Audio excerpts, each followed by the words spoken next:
আমাদের ট্যুরিজমকে প্রমোট করতে হবে। আমাদের দেশে ট্যুরিজম ডেভেলপার নেই, কক্সবাজার নামে আছে, কিন্তু আমিও বলবো যে যেই পরিবেশটা ক্রিয়েট করা দরকার সেই পরিবেশটা কক্সবাজারেও নাই। এই প্রতিষ্ঠান গোল্ডেন রিসোর্ট আপনার প্রতিষ্ঠানের সফলতা কামনা করি। এবং সালাম ভাই বলেছে, সালাম ভাই যদি থাকে সাহস করলে ইন্টারেস্ট অফ কনফ্লিক্ট হলে বলছে যে আমারও যদি সম্পৃক্ত থাকার সুযোগ থাকে হয়তো আমরা থাকবো। আজকের এই প্রোগ্রামের মধ্যে দিয়ে মূলত আমরা যেটা দেখলাম যে মেজো ভাই ইনফর্মালি বলছিল তার এই খামারের কথা, আমি বলেছিলাম যদি যাই তখন আপনারা ওখানে যাব, এবং যে রিসোর্ট করার কথা বলছে যে হালাল এবং ইসলামিক মূল্যবোধে আমাদের দক্ষিণাঞ্চলকে প্রাধান্য দিয়ে আমাদের ট্যুরিজমকে প্রমোট করতে হবে। আমাদের দেশে ট্যুরিজম ডেভেলপার নেই, কক্সবাজার নামে আছে, কিন্তু আমিও বলবো যে যেই পরিবেশটা ক্রিয়েট করা দরকার সেই পরিবেশটা কক্সবাজারেও নাই। আর কুয়াকাটা এটা তো আরেকটা মানে আমার বিশেষ রহমতের একটা জায়গা, ওখানে যে একই সাথে সূর্যোদয় সূর্যাস্ত।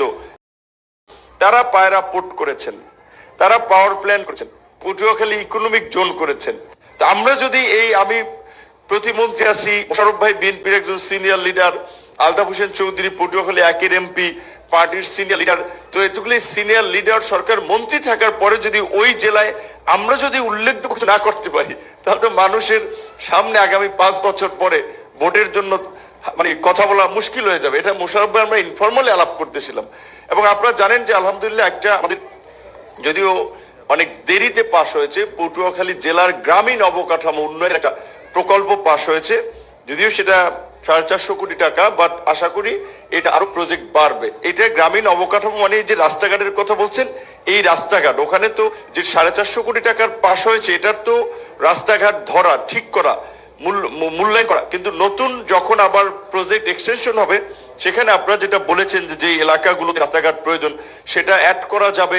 আবার নতুন যেমন সংসদ সদস্যদের আপনার ডিউ লেটারের মাধ্যমেও জরুরি গুরুত্বপূর্ণ যে কোনো অবকাঠামো সেটা নির্মাণ করা সম্ভব। সেটা কুয়াকাটার জন্য আমার যদিও এটা নির্বাচনী এলাকা না, বাট আমি অলওয়েজ এটা নিয়ে আমি কথা বলি এবং চিন্তাও করি। আমার একটা মানে বিশেষ জায়গা আছে কুয়াকাটার জন্য এটাকে ডেভেলপ করা, এবং এটা যদি না পারি তাহলে এটা আমাদের জন্য ব্যর্থতা হবে যদি আমরা দায়িত্ব থাকাকালীন সময় এখানে যদি একটা ভালো উন্নত না করতে পারি। বিমানমন্ত্রী আমরা একই রোতে বসে সংসদেও দেখা যায়, আমি বলি যে আপনি তো কিছু ডেভেলপমেন্ট প্রজেক্ট দিতে পারবেন না, অন্তত আমাদের এই বিমানবন্দরটা যেটাও মানে প্রস্তাবিত অলরেডি, সো এইটা যেন আমরা হয়।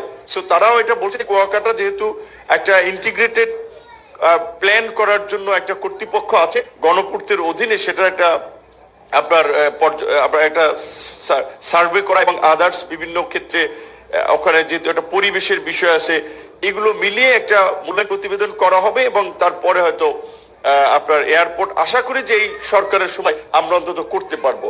এবং উপজেলার নামকরণের কথা বলেছেন, এইখানে আমি বলবো আমার চেয়ে স্থানীয় সংসদ সদস্যের একটা প্রাধান্য থাকবে। তার সাথে আপনি একটু কথা বলেন যে কুয়াকাটা নামই হওয়া উচিত, কারণ এই নামে সবাই দেশে চেনে, বিশ্বে চেনে। সেখানে মহিপুর হোক আর কুয়াকাটা হোক, এটা তো এলাকারই একটা উপজেলা হবে, কিন্তু কুয়াকাটা নামে হওয়াটাই আমি মনে করি উপযুক্ত হবে।